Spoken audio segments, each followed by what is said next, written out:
Barusan saja Yesus memuji Petrus, "Berbahagialah engkau, Simon." Di bagian ini Yesus malah berkata, "Enyahlah iblis." Sangat bertolak belakang, bukan? Pastinya ada alasan mengapa demikian. Alasan pertama, Petrus jadi batu sandungan bagi Yesus, dengan kata lain, ia menjadi penghalang.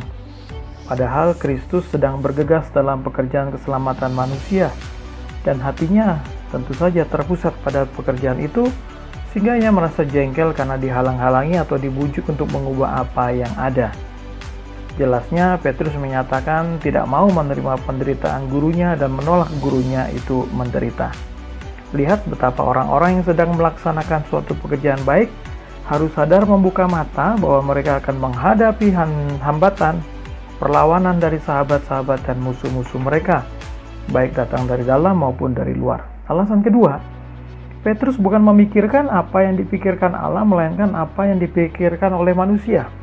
Perhatikan, hal-hal yang dipikirkan Allah yaitu segala hal yang memperhatikan kehendak dan kemuliaannya. Seringkali berbenturan dan berseberangan dengan hal-hal yang dipikirkan oleh manusia, yaitu kemakmuran, kekayaan, kesenangan, jabatan, dan nama baik kita.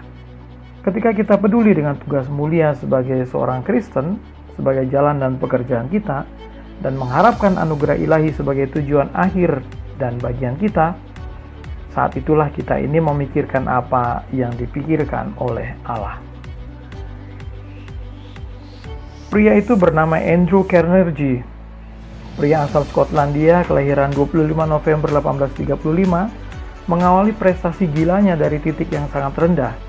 Tahun 1848 bersama orang tuanya beremigrasi ke Amerika Serikat. Diawali jadi buruh sebuah pabrik, pekerjaan yang kasar, hanya mengandalkan otot, bayaran pun juga sangat kecil. Tapi Carnegie sepertinya tak pernah putus asa dan punya mimpi besar untuk menjadi orang yang besar dan bisa berguna bagi banyak orang. Dan dia pun mulai membangun usahanya sendiri. Pittsburgh Carnegie Steel Company namanya. Lalu ia bikin manuver-manuver dengan cara bergabung dengan perusahaan lain yang sejenis.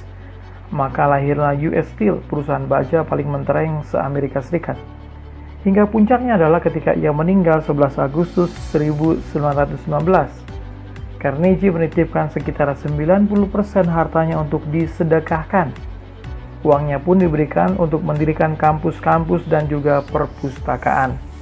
Meskipun dia hanya mantan buruh, tapi Carnegie sangat mencintai ilmu. Mungkin ia tidak mampu mengecap pendidikan yang sangat tinggi, tapi dari uangnya lahir para ilmuwan kelas dunia. Carnegie Mellon University di Pittsburgh, kampus yang dibangun dari uang Carnegie sejak 1900, adalah salah satu universitas riset terbaik di dunia.